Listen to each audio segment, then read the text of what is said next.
Faz hoje 47 anos que Portugal e os portugueses despertaram do pesadelo de 40 anos de escravidão e deram ossanas ao raiar da liberdade, trazida em cano engalanado de espingarda, em que as balas eram cravos, ou na comunhão de um apertado abraço entre soldados, marinheiros e o povo. Esta é a madrugada que eu esperava. O dia inteiro e limpo onde emergimos da noite e do silêncio.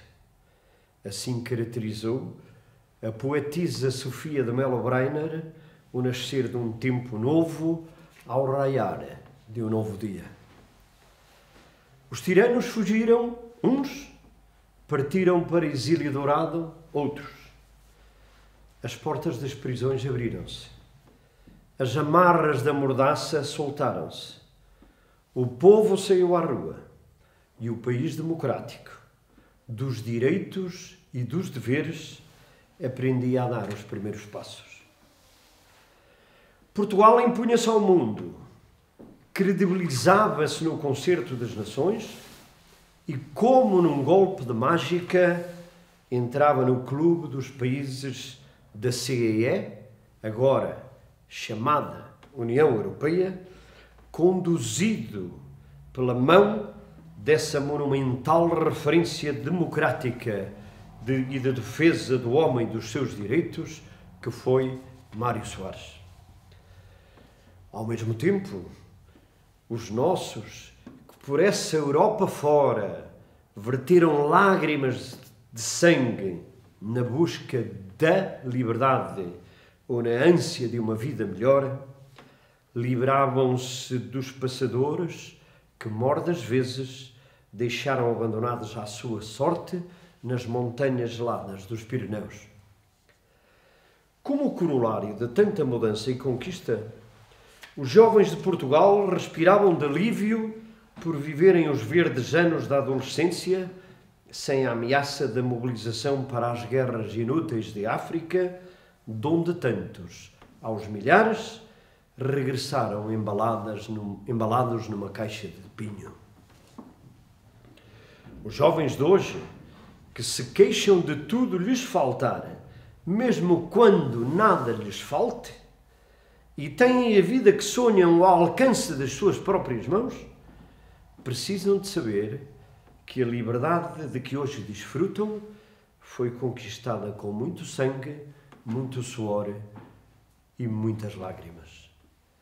Como têm também de saber que este país pequenino foi atirado pelos tiranos opressores para 3 frentes de guerra que mais não foram que fábricas de dor e de sofrimento, traduzido no grito lancinante de mães a quem roubaram os filhos, de esposas que ainda hoje carregam o luto de tão prolongada viuvez, de órfãos desamparados, de donzelas traídas pelo aerograma que deixou de comparecer na caixa do correio e foi substituído pela nota informativa da propaganda e que não mais continha que a fria e cruel mensagem desaparecido em combate. Menina do lenço preto, o que tanto a faz chorar? O soldadinho não volta do outro lado do mar. Assim cantava o trovador poeta, e era deste trágico cantar que se fazia o dia-a-dia dos portugueses. Naquela manhã gloriosa, a loucura do Império chegou ao fim. Portugal foi posto finalmente nas mãos dos portugueses. Virou-se finalmente para si, para a Europa a que havia virado costas, cumprindo-se a poética visão traduzida na pessoana mensagem: Senhor, cumpriu-se o mar, falta cumprir-se Portugal. Cumprir Portugal é o estádio em que hoje nos encontramos. e é desígnio que não dispensa o esforço e a participação de todos, da política, da ciência, da escola, do empreendedorismo, do mundo laboral, da crítica construtiva e da vontade de ser e se ingrar, que são os ingredientes com que se constrói a prosperidade de um país ou a felicidade dos povos. Dispensável ou de fora, ficam os que confundem justiça com ímpeto justiceiro, os profissionais da má língua, os que atentam contra o caráter de gente de bem, os que lincham inocentes na praça pública ou os abutres que enxameiam as redes sociais em que se destila raiva, pestilência e ódio num português falado ou escrito de fazer Camões dar voltas no seu túmulo. A democracia, que um dos maiores vultos da história definiu como o pior dos regimes, à exceção dos demais, é uma construção complexa que exige educação, formação moral e, acima de tudo, muita aprendizagem e saber. Será isto que nos estará a faltar e atira tantos para a atração de redes sociais, para o cruzar de braços, para a resignação, para o desatino de verem no Estado o vilão que sempre lhes foge, mesmo quando é presença diária nas suas próprias vidas. Hoje, mais que nunca, a democracia está ameaçada por populismos e fervores reacionários que ao longo destes 47 anos estiveram escondidos, mas que agora parecem ressurgir. É verdade que na democracia cabem todos, até aqueles que a ultrajam ou pontapeiam, como os desventurados Venturas que de repente se instalaram entre nós e que, ao que parece, até têm seguidores. Ora, se eles têm o direito a existir, a nós cabe o dever das melhores escolhas. E saber escolher é honrar a memória dos que lutaram para que a escolha se possa fazer. Uma das conquistas maiores de Abril foi a consagração do poder local e a outorga às populações da tarefa ingente da construção do seu futuro. Esta profunda alteração política ou administrativa foi o tiro de partida para uma nova forma de envolvimento e participação dos cidadãos e para a responsabilização individual e coletiva. O país sem escolas, sem estradas, sem água ao domicílio, sem eletricidade, sem televisão, sem saneamento básico, viu-se de repente, ainda que timidamente, a aventurar-se rumo ao progresso e ao bem-estar social de que hoje sobejam exemplos. As infraestruturas básicas, aquelas que dão músculo à estatística e conferem qualidade de vida aos cidadãos, são marca indelével do poder local democrático.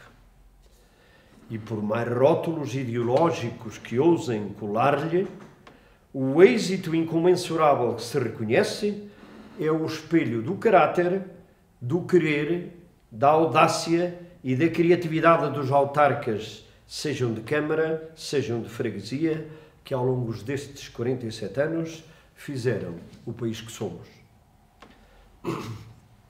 Eis porque este é também o dia de prestar homenagem aos muitos que no Concelho de Montalegre deram corpo e alma à causa do poder local, hoje tão ultrajado e que se vê torpedeado por tantos dos que se posicionam para abraçá-lo, sem que se deem conta da incoerência ou da indignidade que lhes tola o espírito e enche a alma ou da triste figura a que se presta. O poder local exercita-se no envolvimento que cada um possa dar à causa da cidadania. Quem pensa que sobe a escadaria do poder sem que antes haja feito tirocínio nas causas sociais ou culturais em que as sociedades assentam, está no caminho errado e engana-se a si próprio. No nosso sistema constitucional, ninguém nasce fadado para ser querido líder ou presidente do que quer que seja. E os que passaram a vida confinados à sua zona de conforto não podem depois ousar apresentar-se como salvadores do que quer que seja.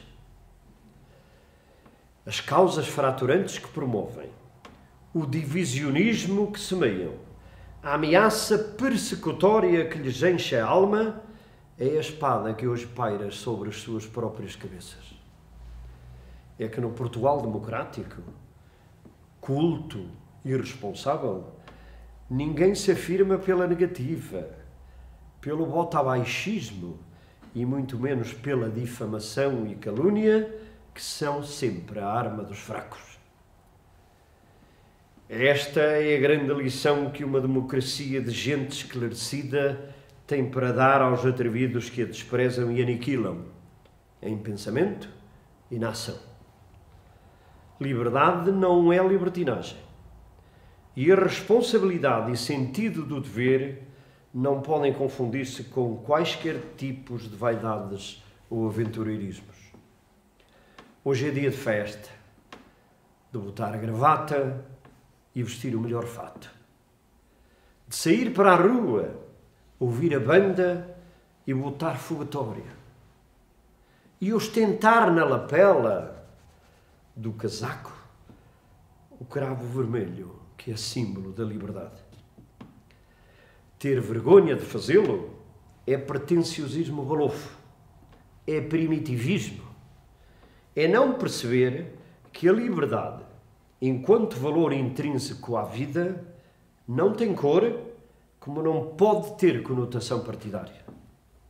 Nasce connosco, é património de todos nós, pelo que pôr o cravo ao peito é assumirmos-nos hoje como continuadores do espírito de Abril e dos valores que encerra e pelos quais tantos deram a vida.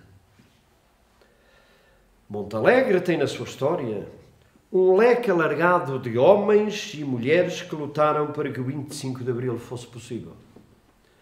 Homens como os Justinos, o Velho e o Novo, o Lopes Alfaiate, o Massimino Sapateiro, o Aníbal de Lamachã, o Feliciano Rodrigues, o Artur Carteiro, o ainda tão presente Leonardo Ferreira Velho e os que, como o Dr. Diogo e o professor Esteves, estiveram na origem da fundação dos partidos da governação, também hoje têm de ser justamente lembrados.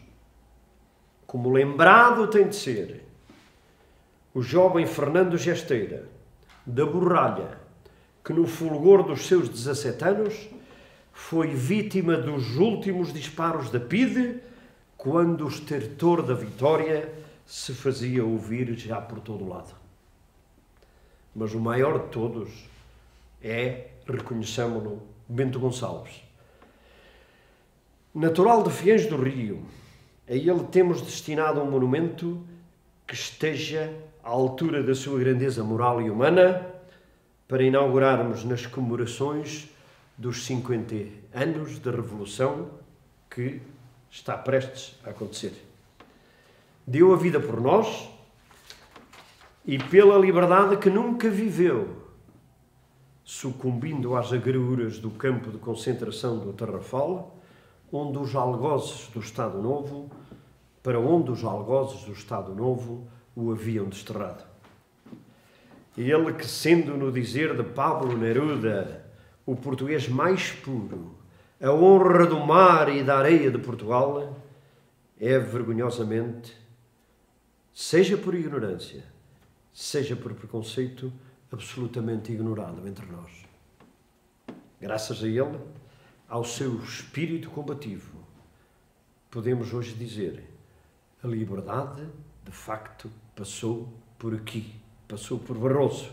Somos obreiros da liberdade. Temos que saber, seus dignos continuadores. Sim, Barroso teve participação direta no nascimento da liberdade. E porque a liberdade é bem comum, é património universal, é conquista feita pelo muito sangue derramado, defendê-la é pôr a nossa boca nos versos do imortal poeta Ari dos Santos e com ele dizer bem alto: agora ninguém mais cerra as portas que Abril abriu.